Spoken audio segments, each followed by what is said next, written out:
Kindly correct me if I am wrong, यानी आपकी दोस्त ने कनाडा से बैठकर आपको घर से बाहर निकलकर रिपोर्ट करने के लिए राजी किया पुलिस में, लेकिन आपके घर में मौजूद वालिदैन और आपके भाई ने आपका ख्याल नहीं किया, उन्होंने आपको घर में कैद रखा, ऐसा ही है ना मिस है?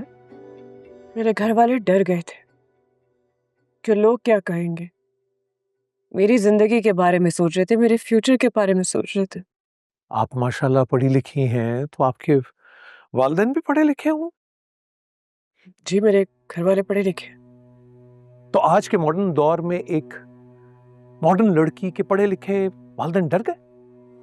तो क्या इस दौर में रेप विक्टिम को इंसाफ मिलना शुरू हो गया सर? क्या मुआशरे ने रेप को गैरत के मसले की बजाय सिर्फ और सिर्फ जुर्म की तरह देखना शुरू कर दिया? नहीं, ठीक कह रही हैं आप। इसीलिए अदालत के सामने मैं ये वाजे कर देना चाहता हूं कि रेप मेरे नजदीक एक संगीन जुर्म है और इस अंदोनाक जुर्म को करने वाला हर शख्स सिर्फ और सिर्फ सजा का मुस्तहिक है और इस भयानक जुर्म की हर विक्टिम सिर्फ और सिर्फ इंसाफ की मुस्तहिक है। इसीलिए मिस सहर, मैं इस केस में आपसे यह पूछना चाहता हूं कि आप पढ़ी लिखी हैं, कामयाब प्रोफेशनल हैं, अपने फैसले खुद करने की ताकत रखती हैं। अगर आपके घर वालों ने आपको मना भी किया तो आपने खुद पुलिस में शिकायत क्यों दर्ज नहीं कराई? सर, गलती हो गई मुझसे। हिम्मत नहीं थी मेरी पुलिस स्टेशन जाने की। जाहिर है ऐसा होता है हमारे माशरे में। मिस्टर, अगर आपकी बिल्डिंग में अचानक आग भड़क उठे, आग लग जाए, तो किसको कॉल करेंगे आप?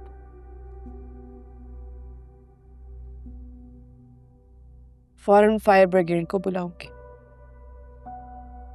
अल्लाह आपके वालिदैन की उम्र दराज करे, उन्हें सेहत दे, उनका साया तादेर आपके सर पर सलामत रखे।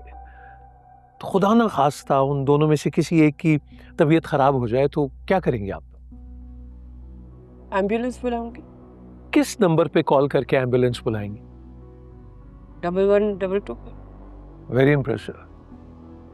You know, your generation always come up with prompt and smart solutions. मेरे मुंह में खाक। अगर सर आपके घर में डकैती हो जाए तो आप किस नंबर पे कॉल करें?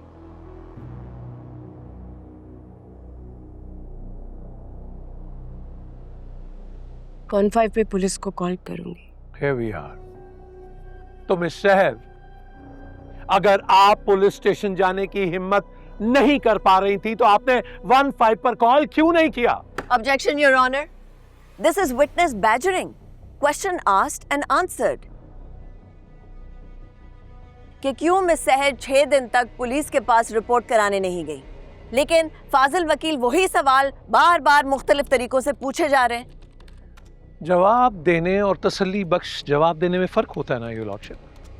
सवाल मैं एक तरीके से पूछूं या मुख्तलिफ तरीके इख्तियार करूं, जब तक तसल्ली बख्श और सेटिस्फैक्टरी जवाब नहीं आएगा सवाल तो होंगे योर लॉर्डशिप। Objection overruled. जी आप जारी रखिए। Thank you your lordship. तुम इस सहर, आप रात 12 बजे ऑनलाइन खाना ऑर्डर कर लेती हैं, गाड़ी खराब हो जाए तो गाड़ी मंगवा सकती हैं। पुलिस इमरजेंसी के 2 ही नंबर हैं, 1 और 5। दोनों नंबर आपको याद हैं। तो अगर आप खुद घर से नहीं जा पा रही थी तो क्या ये 2 हिंट से भी नहीं मिला पा रही? नहीं मिला पाई मैं। फैमिली प्रेशराइज कर रही थी। शराफत के बोझ तले दबे हुए हैं वो लोग। शराफत का बोझ। आपकी कहानी और स्क्रिप्ट का बहुत अच्छा टाइटल हो सकता। You're a good drama, right? आप केस हारने के बाद चाहें तो आप तबाज़माई कर सकती हैं फिल्में और ड्रामे लिखने के लिए। You have a bright future. You can give a tough time to our competitors जो इस वक्त लिख रहे हैं। Objection, Your Honor. Personal attack on witness. Objection sustained. Bukhari साहब, आप जैसे सीनियर वकील को क्या मुझे बताना पड़ेगा कि कौन सी बात विटनेस से आप कह सकते हैं और कौन सी नहीं कह सकते?